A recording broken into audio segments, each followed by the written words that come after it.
Salut YouTube et bienvenue dans une nouvelle vidéo de déballage. Aujourd'hui je vais déballer quelque chose d'un peu plus original que d'habitude puisqu'il s'agit cette fois d'un 1911 de chez Weston Arms. Pour ceux qui ne connaissent pas Weston Arms, c'est une marque japonaise qui est surtout connue pour quelques répliques de Beretta, quelques répliques de pistolets Smith & Wesson et surtout pour énormément de répliques de 1911. Ils ont vraiment 150 millions de variantes différentes de 1911. Et aujourd'hui ce que je vous présente c'est une variante dite Snake. Puisqu'il s'agit effectivement d'une réplique du 1911 utilisée par Big Boss dans Metal Gear Solid 3. Alors, j'ai eu cette réplique par l'intermédiaire de Julien de chez Pulp Japan, de Impulse 101 je veux dire.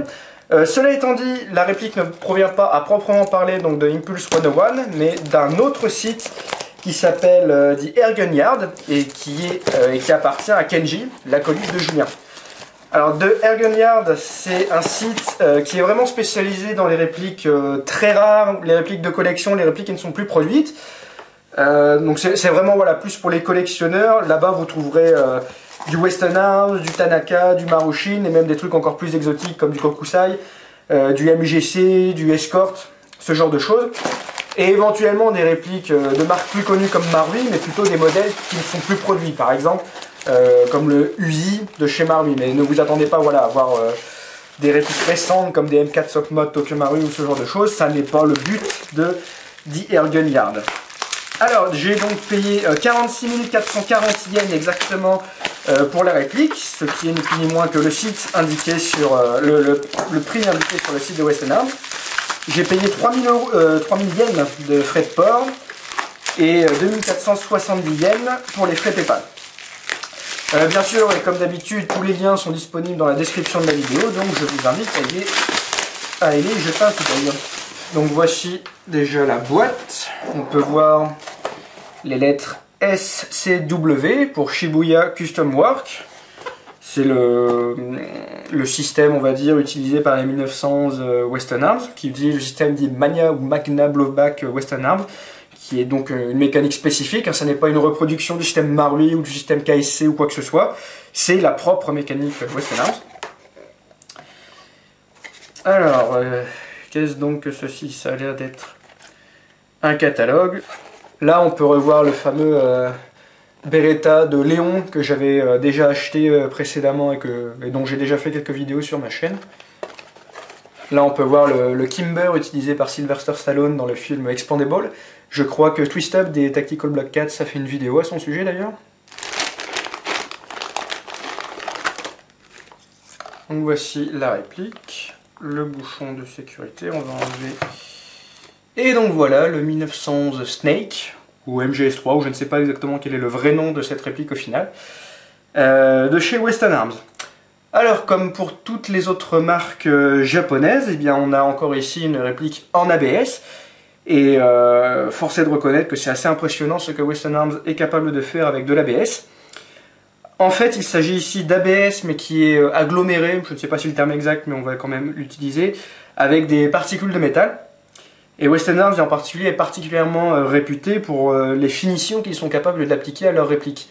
Ici, en l'occurrence, on a une finition dite Carbon Black, c'est-à-dire que ça n'est pas chromé, ça n'est pas peint, c'est un aspect de type métal nu, et la finition est vraiment bluffante, quoi. Ça reste lourd, bien qu'il s'agisse encore une fois d'une réplique en plastique, avec la culasse en plastique et le corps en plastique, et même au toucher, on a... Les particules de métal font qu'on a vraiment un toucher un peu froid. C'est vraiment très bluffant. Et le moins qu'on puisse dire, c'est que voilà, pour les collectionneurs, c'est vraiment le top du top. Alors, le fameux 1911 donc utilisé par Big Boss dans Metal Gear Solid 3, c'est une base de M1911 A1 standard, mais avec une liste de modifications assez importante. Il y a d'ailleurs une scène dans le jeu qui est assez connue et en ce qui me concerne assez épique, où Snake fait...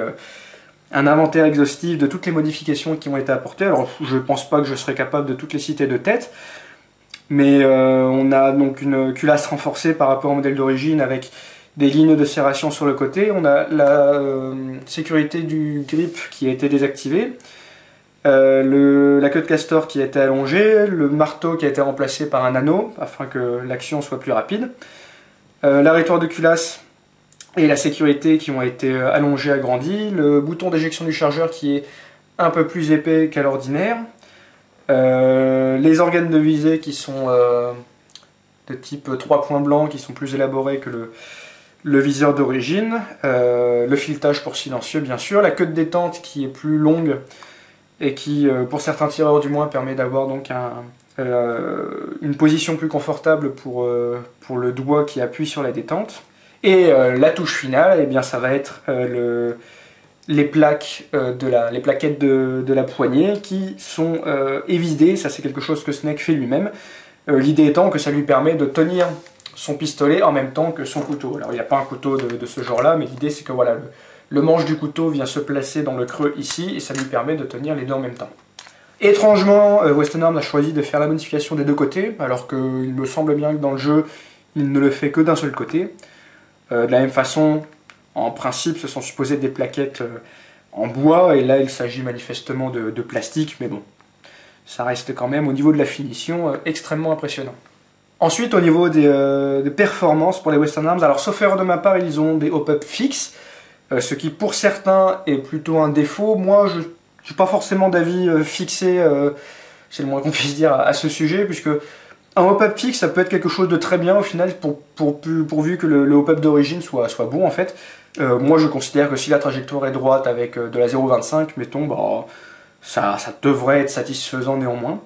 Au niveau de la puissance, là encore, on a affaire à un GBB japonais, donc ça devrait être aux alentours de 300 fps. Et niveau compatibilité, bah, à ma connaissance, rien du tout, puisque tout devrait être spécifique à Weston Arms. Cela étant dit, bah, je pense pas forcément qu'il y ait besoin de changer quoi que ce soit, puisque une réplique Weston Arms, on l'achète au final avant tout pour sa finition. Après, pour les performances, elle devrait être correcte, sachant en plus que d'origine, les Weston Arms ont un canon en 6.03, si je ne dis pas de bêtises. Et voilà, que demander de plus pour une réplique de pistolet? Au final, je pense que ce n'est pas forcément nécessaire de l'upgrader. Là, on peut voir le chargeur qui a cette plaquette caractéristique des chargeurs Weston Arms. J'ai jamais bien compris à quoi c'était supposé servir. Quand le chargeur est vide en fait de gaz, cette plaquette vient se positionner par-dessus, ce qui permet, je sais pas, peut-être de vraiment purger à fond le chargeur. Si quelqu'un a une explication à ce sujet.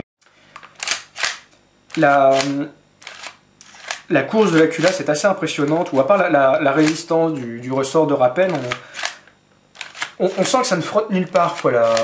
On sent vraiment que les ajustements sont très bien faits, c'est très agréable encore une fois de manipuler. Une chose curieuse par contre, c'est qu'on ne peut pas power stroker, ça c'est dommage. C'est-à-dire que là, vous pouvez voir donc que la trajectoire de culasse est enclenchée, le chargeur est enlevé. Normalement, en tirant la culasse, ça devrait revenir en avant. Mais là, malheureusement, ça n'est pas le cas. Voilà ce que ça donne d'un peu plus près.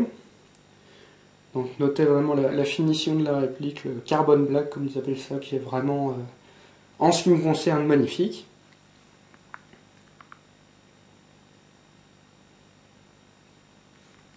Je peux jeter un coup d'œil au viseur, donc avec les 3 points blancs.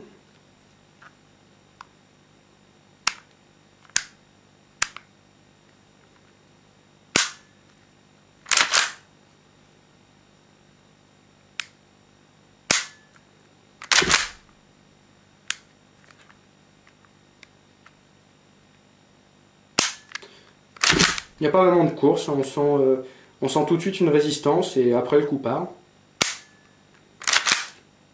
Ce qui, pour autant que je puisse en juger, est plutôt réaliste pour un 1911.